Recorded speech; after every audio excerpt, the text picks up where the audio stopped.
Yes, that's exactly what I want. That is the reason for this, Kamar.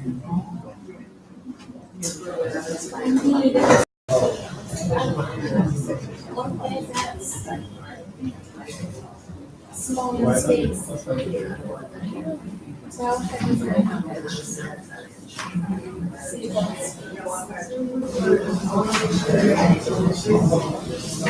As a steps to go up to them when you use like as a storage shelf.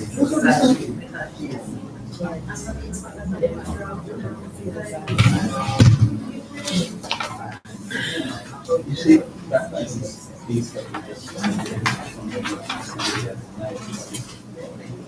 Yeah, I know the size. And so that's the person who's make it. Because it has to be.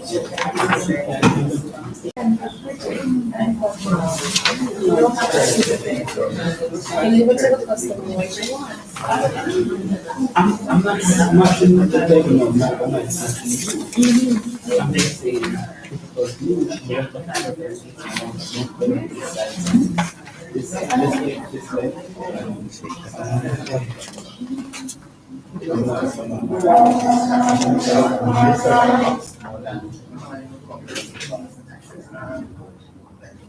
I was trying to see my cost, but then like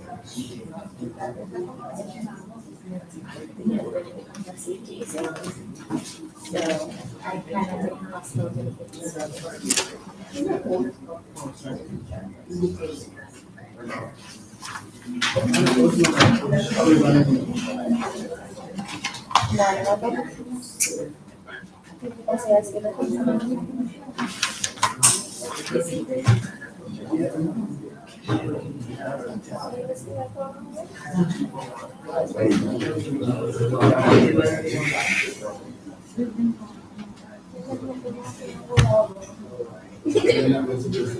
I know, I'm just saying.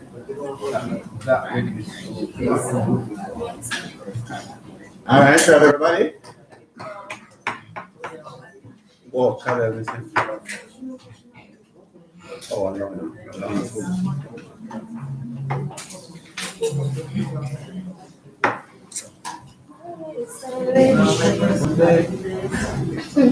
All right, and hopefully we didn't give you too much food when niggeritis set in.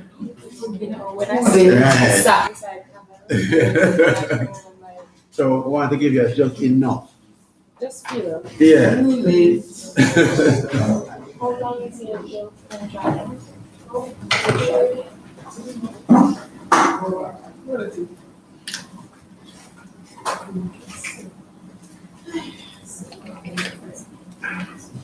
Yeah.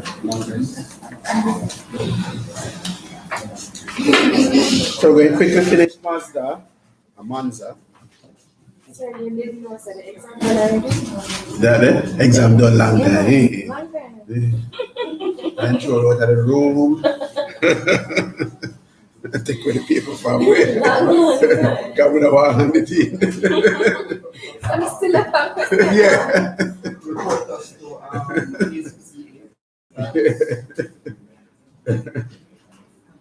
Right. Probably have to call security coming too. Alright.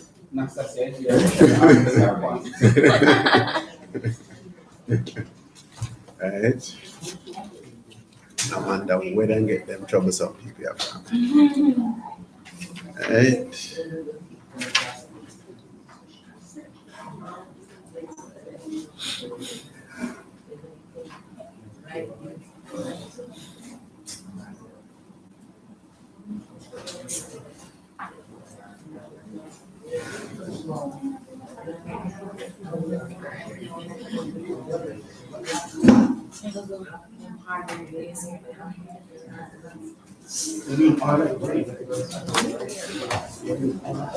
I need to go get prices to work on my project. So like starting a project, you know.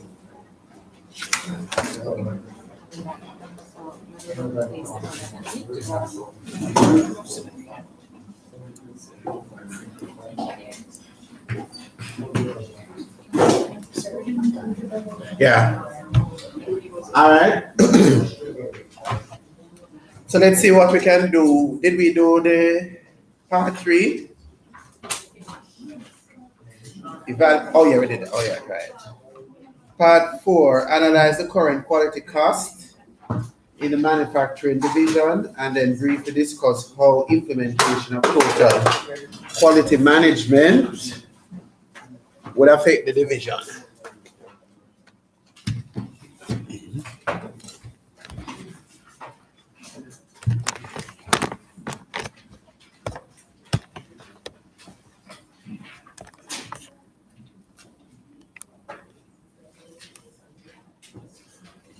Yeah, what are we writing for that part?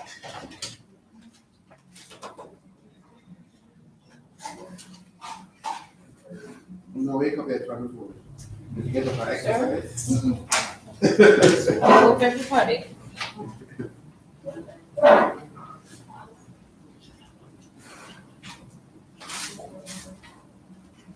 Are we going to assign this class for?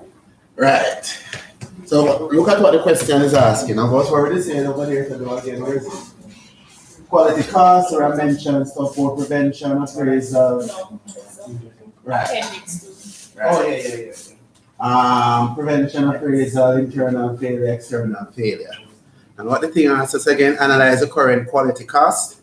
So how do we open? We said quality costs can be analyzed in the following categories: prevention, which are all costs aimed at preventing, any goods being made that is not of the customer's requirements, quality, that. Mm-hmm. All right. So it's any activity. You can even give us an example here. When you say that, say training and say design. All right. So training and design comes under prevention. For appraisal, it's those activities that checks whether or not the customer's requirements have been satisfied. All right. And under this would normally be testing or inspection. And we do the same thing for internal failure costs. So these are products or services that fail to meet the customer's requirement, but we discover them before transferring it to the customer. And therefore, external failure costs is the same thing, but we only discover it after transfer to the customer. All right? Yes, sir. The question first spoke about regulatory. Something about meeting regulatory standard. Please say something about that. Shouldn't you mention that internal, external? Yeah, where I say customers, you can say customers or you can say regulators. But remember, it's both customers and regulators because essentially we're selling the goods to the customers. Yeah, but I think when they're developing their product, Right. they will normally take into consideration the regulator. Yeah, I Well, would like, right. Yeah. So I think so tied in with the scenario or with the case study, Oh, I not would more same focus customer. with Same regulator regulator. than customer. And I'm saying that we have to say customer because we're selling the goods to the customer. Yeah. Alright? Sir, So yes, we have to pass the regulators. But even when we pass the regulators, we still have to support the customers. sir, I think I agree with Kamar because because the CEO's concern was with the fact that this industry is so heavily regulated, Right. which for me, he's more concerned about, let's ensure we consider all costs involved to meet the requirements at the regulatory standard. Alright? And in Because fact, they have a division that is primarily geared at the regulatory standard. because We by can- extension, it will meet the we- customers. Well, we can have close the discussion very early. Look at appendix 2. Look at number 3. Fines? So that supports a point, right? Right, come on. Regulatory fines costing 5 million. Correct? Mhm. Look at number 4. Who are the discounts given to? The regulators or the customers? No, that's why I said by extension it would go to the customer. Right, so I'm saying, because he said regulators, I said customers first, and I'm saying put both of them in there, regulators and customers. But you're saying no, it's regulators. So I'm saying no, even when it passes the regulator, it's still the customer. All right? Yeah. Sir, based on what is there, right? Although they're saying you're going to consider the first when you design it, right? Eventually, when you make it, is how much is it that when you're going to do like quality control, the persons come and test your item, like regulators on a daily basis to test it, and when they find something wrong, they find. So it's not the planning, it's the ones that go through the crack all the way. All the crack, yeah. Right. And as we said, there are many goods, and you have heard them from time to time. Vehicles being recalled, food being recalled, medication being recalled. All of those guys and toys, all of those went through regulators. We have to include the customer because there's an end user of the product. Yeah. All right. And if you notice here, by the way, which would come under our external failure cost, the 2 items that I just brought up, the regulatory fines were 5 billion.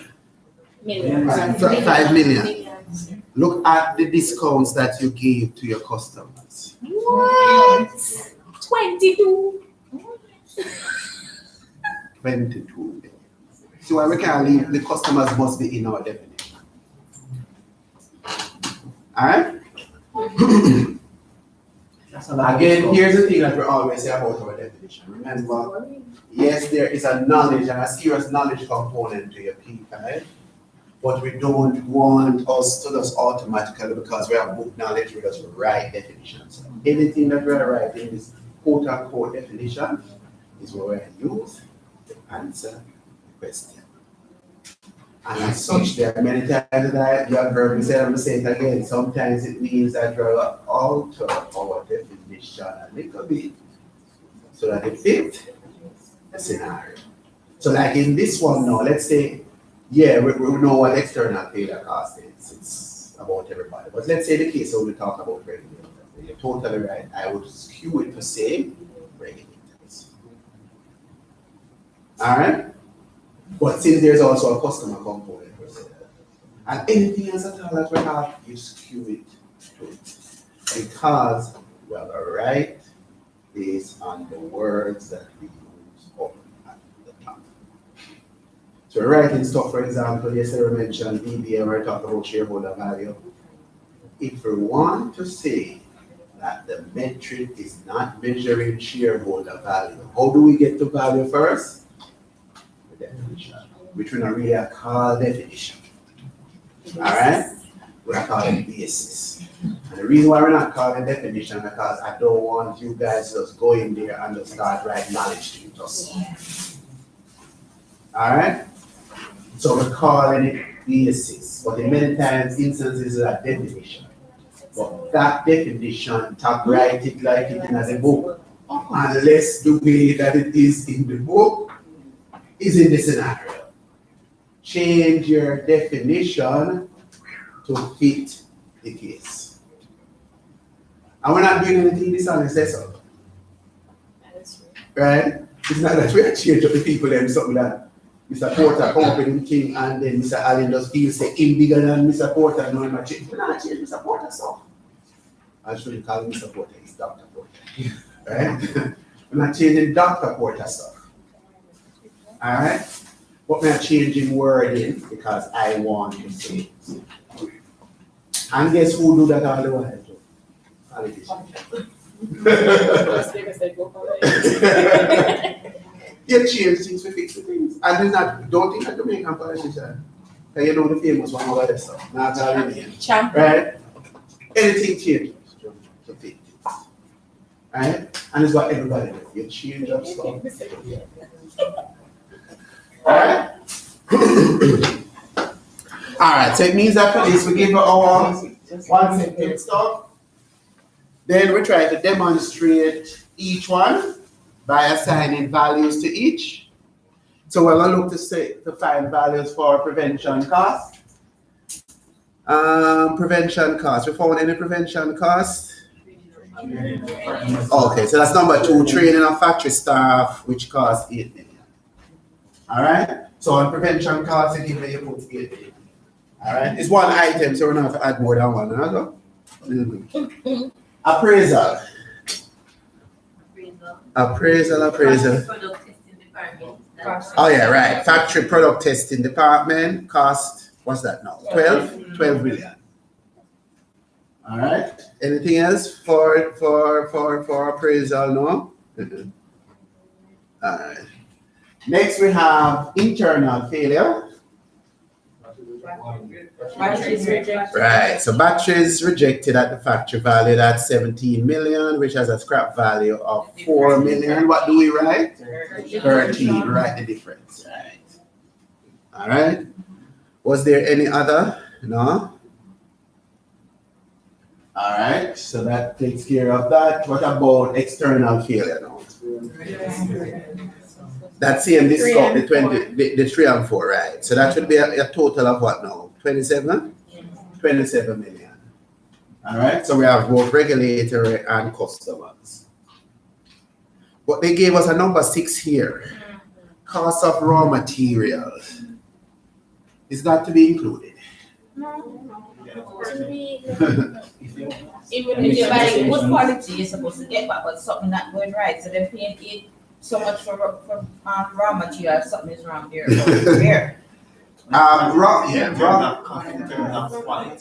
terms of quality costs, we have to know if the raw materials are quality. Are you buying specific quality because of your quality efforts? And if that is the case, then we'll include it in there.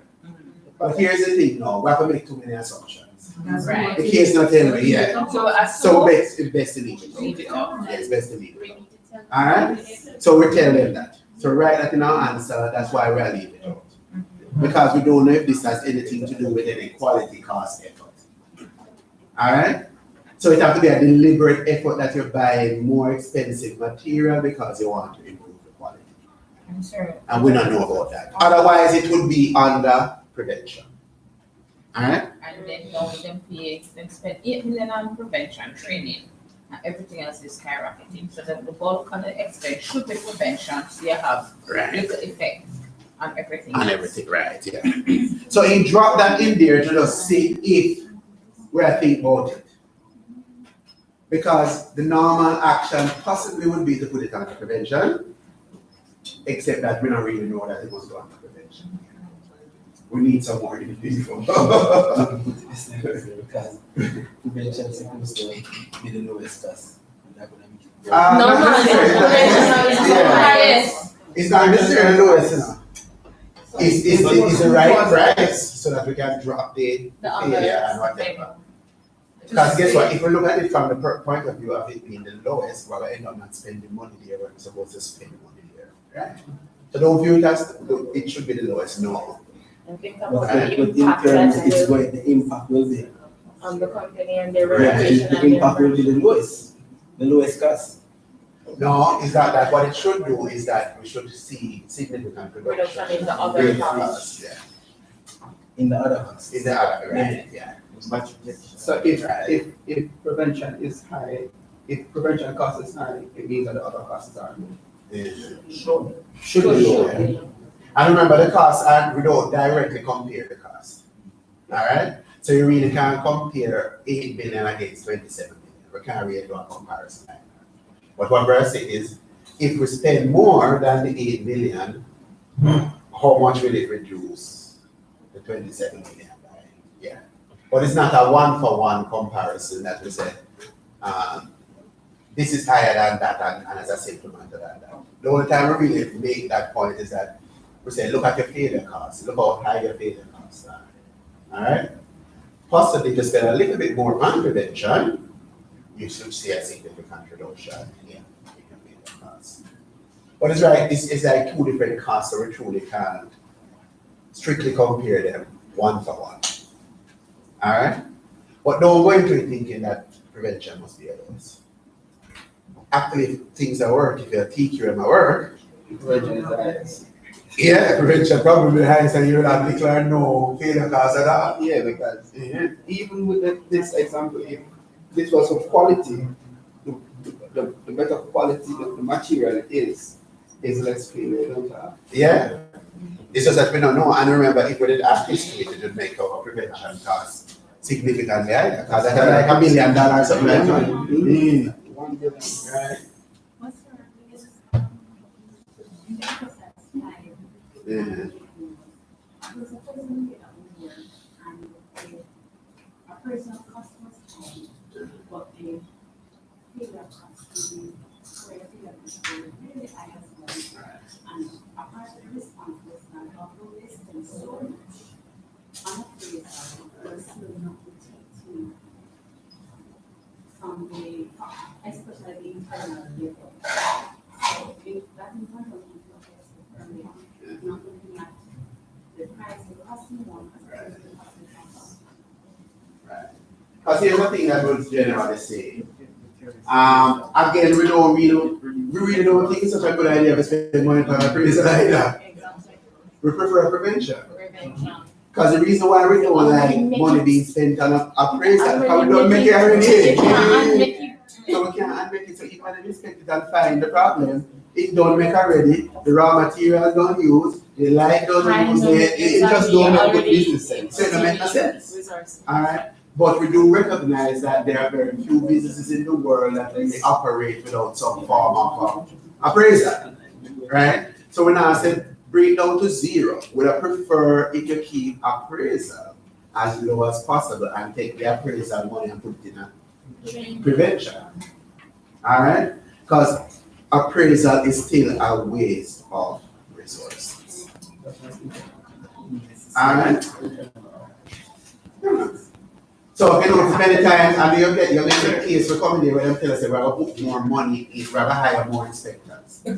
We expect your answer to be instead of hiring more inspectors, do more training, improve your process, buy better material, So blah, blah, you're blah. saying, do not hire more internal auditors. So instead of getting I remember reading on the material, it said, no one of these is responsible for an accusation. No, Because you can carry that to as reasonable practical as it can go in the so that's why we say we can't get rid of appraisal. Many companies still accept appraisal. But here's the thing, we must understand the appraisal, why we consider it to be of less value added, is the fact that we have used the material. And if the material is a waste, that's not created value. And that's why it says that the cost must not go Alright, so that wrong from appraisal point of view. And we do recognize, everybody recognize that appraisal does not inspect every product. only inspection. Alright? They only select something out, right? Which means that you can still send the things that are That's the for. reason why they do It's just production an in internal batches. Right. So they can actually, once it's done from that batch, we will record the entire batch. Right. And here's a real life story that happened a few years ago. Peanut Company of America. Because of the same sampling we did test, the Peanut Company of America died. But every batch that he did, he's required to make it be tested. Alright? He sent elements from the same batch to 10 different testing labs. 9 testing labs found that the peanut was contaminated with salmonella. 1 found that it was not. Now that 1 lab never did anything wrong, you know, it's just that from within the batch, they get 1 clean set. Because all them do is just pick up stuff and they got a clean set out of the batch. And what the guy did is that he dismissed the 9 and used the 1. And said to the American feds, it is, of course, in prison. Intentionally keep on in because people died. he used the peanut to make peanut paste, and then from the peanut paste, then companies like Kraft and so forth and so forth now make the peanut butter and all the other peanut products, the peanut biscuit and blah blah blah. So they were using salmonella peanuts, and they did not know. Some persons said they never want to know. So some persons said them Canada use him as a scapegoat to say, oh, you don't know anything about it and blah blah blah blah blah blah. Right? The place them say that he was trying to buy peanuts at the lowest cost, which come back to restore that when you watch cost, it's with regards to people's health. Yeah. And that's the reason why it says measures can control. Right. So when we're going through it now, what the guy did was he tried to find the lowest cost. Funny enough, persons there who worked with him saw the thing and nobody listened. They all saw it and everybody started talking after. Oh yes, we're looking at this, but this is what rats are run about the place. Seriously. Them say when they go in at the place where you buy the peanut from, you feel like you want to panic. Then why you make the man buy peanut from that place there?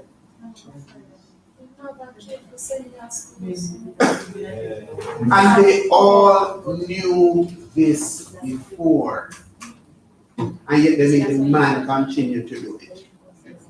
So you come at recent whistleblower in Papaya, Right. release a video. Yeah, with the cops. Yeah.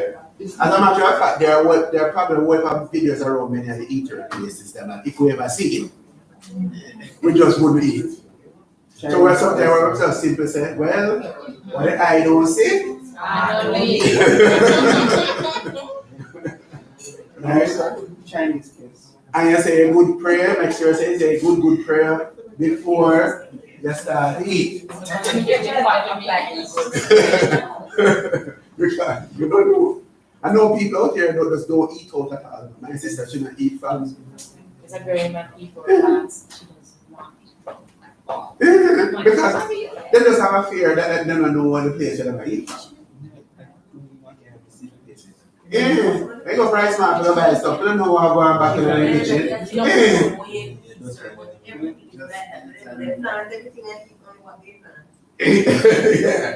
Because you don't want to buy rice, you're buying the same thing, you don't know what's happening. You don't know that, yeah.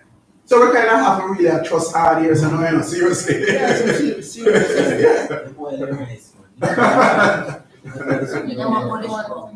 Yeah, and sugar. And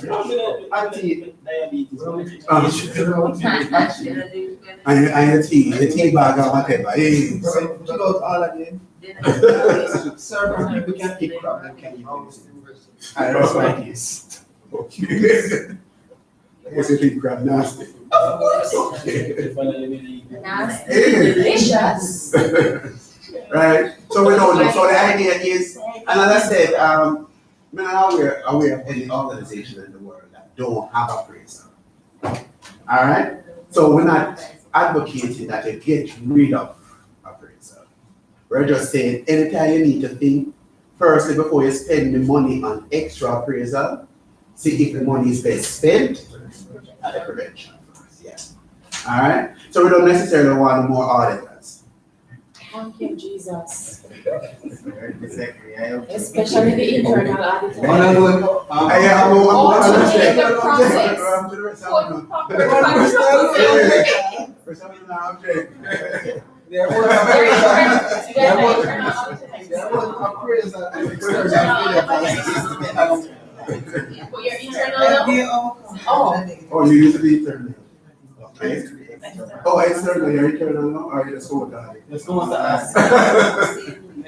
But that's the foundation, and I still have that skepticism in my Right. whatever you do, it's always the auditor. Oh. Still weird at that.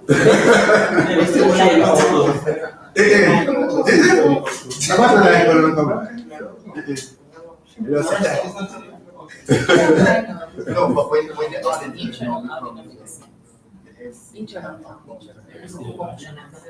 you have even a bigger internal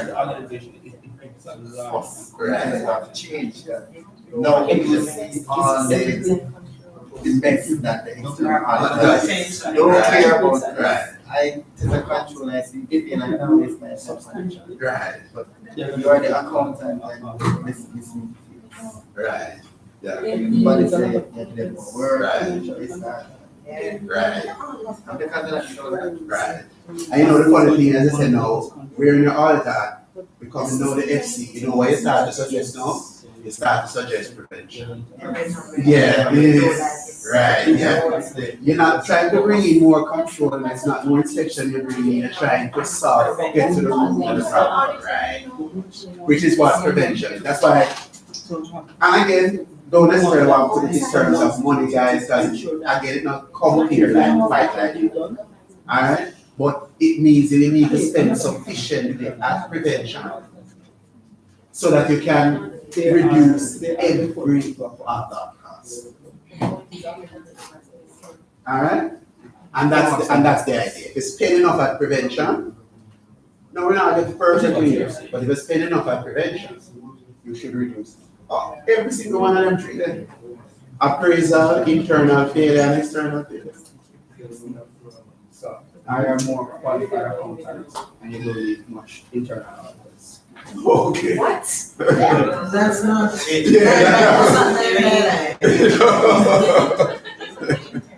Oh, you Jonathan.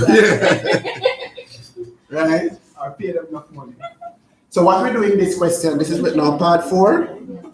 So we write, we put the various calculated costs there, and we put a comment on it. All right? And the comment is the one that we have been talking about, which is normally if Monza, and we try to make it personalized to Monza, if Monza probably spends more money at the prevention level, there would be less in these failure costs, the $22 million discount and the $5 million fine. But sir, All right? question. Right. You notice that the fine is based on delivery. Right. It's really not tied so much to the discount of $22 million. Mhm. It's not so much tied to the product or the service. Right. So even so, there's no delivery is cheap in terms of getting somebody to deliver. Right. Compared to a $22 million cost. in this- Right, yeah. Again, looking at the prevention, right. All right? Because again, you look at whether this is quality or this is something that would outsource. Yeah, right. Yeah.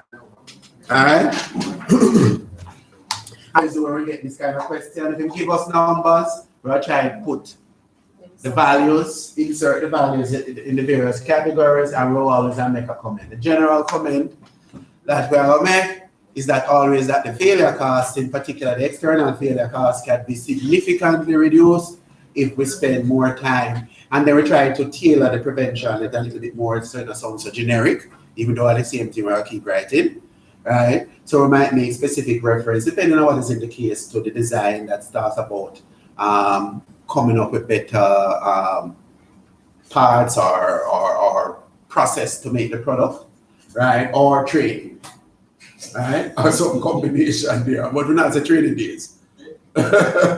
We say training, all right? Or other things, there could be other things that would come in there as well that may be more relevant to the case, outsourcing or whatever. All right? But the idea is that we need to improve certainty around the quality. All right? And then part 5 now. TQM. Oh yeah, lad, we're on the TQM. And what we do with TQM now, is I go to the rabbit and the body. Discuss briefly, it's a briefly, no if a long talking, discuss how implementation of TQM would affect the division. So tell me about it now. What we know comes with TQM, how would that affect the division? Yeah, what comes with TQM? So I need a culture change. I need a division that has a target, that has a aim, a mindset of 0 defects. All right. We want something, somebody had mentioned when we were just talking about the cost a while ago about delivery to customers, right?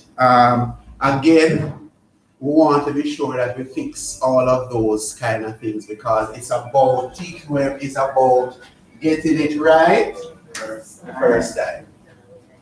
All right? So that we should see less external failure cost. And probably as well, less internal and external failure cost. All right? So it will require a change in mindset for the division. What it also expects, by the way, since it is all part of this idea of Japanese, what is that? Here's the one thing that Japanese, the people, make the people determine the quality. Let they have the responsibility. Not the management, the people who make the products, they're responsible. Yeah, that's the whole idea of Kaizen and continuous improvement. All right? So that you could briefly mention that as well in terms of your total quality management because they are all part of TQM. All right? So yes, culture change is key, but change in what? We now need the staff to think zero defects. We need the staff to be now in control, have the responsibility for the quality that they take up. All right? It mustn't be a management team. It mustn't be an audit team. It must be the production team. All right? Which now probably means that if we want to take it further, look at stuff like their reward. Now we don't have to write anything long on it. The reward scheme will also have to change to match up this new expectation. But sir, oftentimes the reward scheme only gives one staff management. So we'll fix that. So when you see it out there, when you go out there and you go in your organization and say that, you need to fix it. Why can't you? Why that can't change? We are the change.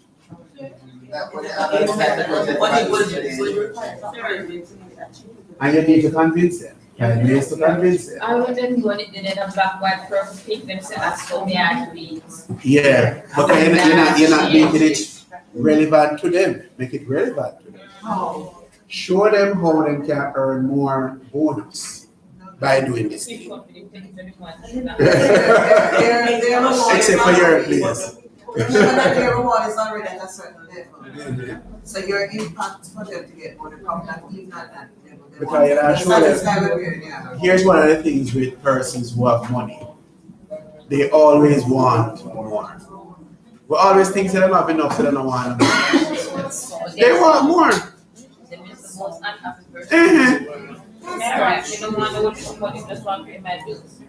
Michael Eachin was giving a talk to the staff one day and he was saying, yeah, everybody knows that I'm a billionaire, blah, blah, blah. So what's driving me? I'm rich already. Him says because I want more.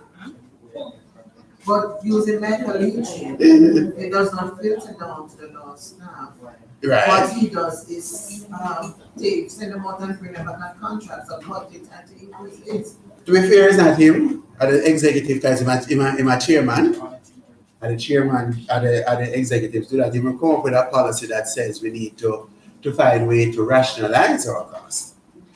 Mm-hmm. Rationalize our costs don't necessarily mean sending people home and in. But that could very well be one of the options, yes. But in now, we can't say him says so. We can't say Patrick says so. Right. It is with the theory totally that you can influence them to make the reward system a little bit more beneficial for those. No, what I'm saying is that one of our jobs as the financial person is to show the person who's being the blockage that if we do this, the company will make more money, you will get more bonus as a result. There is no way if we can show a manager that if you are getting $10 million a bonus and putting this and now you can get 20 million, that manager will not take that action. That manager will take that action. Is whether or not we can show it. Alright? Which means that we have to go dig in, do research, and produce the evidence. Because we know that we're not easily changing mind. But here's the one thing that we know. Everybody wants more. It's the basis of economics. Economics is based on the idea that we all want more. It's part of being a rational human being. We want more. So do I convince you? Convince you that you will get more if you do that. Alright?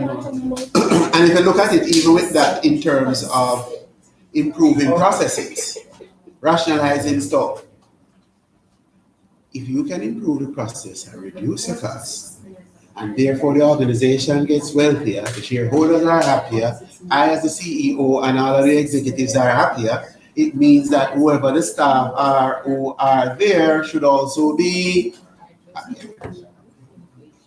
Because now I'm not paying the salary for 2,400 employees, I'm paying the salary to 1,100. So I can pay more. So it can happen. It's difficult to do, but it can happen. Right? As I say, I've told you guys already, when my boss had asked us to document our various areas. So we had 15 persons in there, including 2 managers. So there was my boss as a manager, I was a manager, we had 3 supervisors. All right? And we were all asked to document our processes in terms of how the staff should respond to queries, complaints, blah, blah, blah, blah, blah, blah, blah, right? And expectations for their jobs. And we're doing it because we never did it before, and we heard that internal audit was likely to drop one of them days. So we're doing it to try to avoid an audit exception. All right? So we all did it up, and the boss says, when we did it, he called us all, the 4 of us in the meeting, and he says, here's the first thing, I received the report from all of you, but here's the first thing I want to tell all of you. I am the boss here. I decide structure and policy. And we look at each other. So we are whispered to us, because we all thought we were just writing stuff related to our, but apparently maybe the language that we use, it sounds as if we're saying, this is how the department should be structured, blah, blah, blah, and he was pissed. Technically, we're going to take over a job. So everybody get vexed now, everybody say, all right, fine, we won't make any. We won't make no suggestion. All right? We just come meeting and we just nod the head till the meeting done. Right? There was one staff meeting we had every month. He held the staff when I joined the department. That's what I discovered. I was just totally shocked. It was a culture shock. Is that true? Yeah.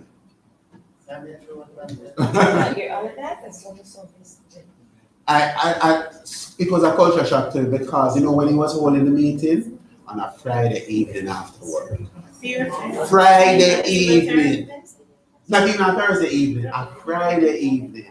Friday evening, everybody. You say thank God it's Friday. Stop working on 1:30.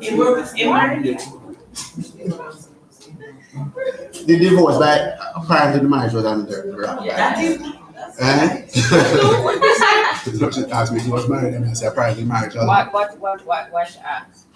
Because I'm not You go get me Friday evening?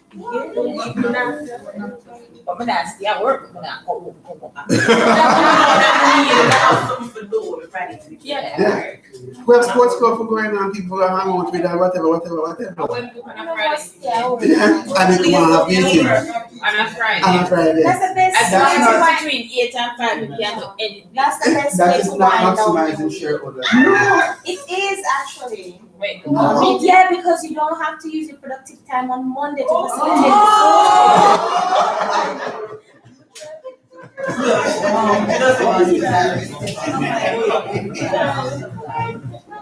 Okay, so. As long as it is within the working hours you want to have the meeting, It was no one will not stay. and we were there many times up until 8 and 9. That's why you don't pay the overtime for that. Yes, I paid them overtime.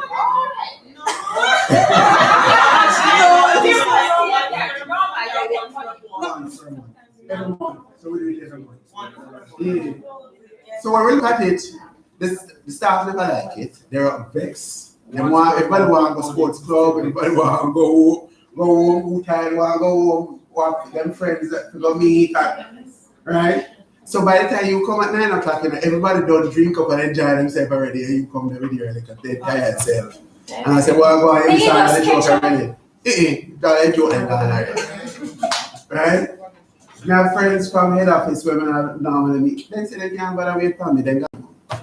Right? Right? So them say, how do we change it? And them say they have been complaining.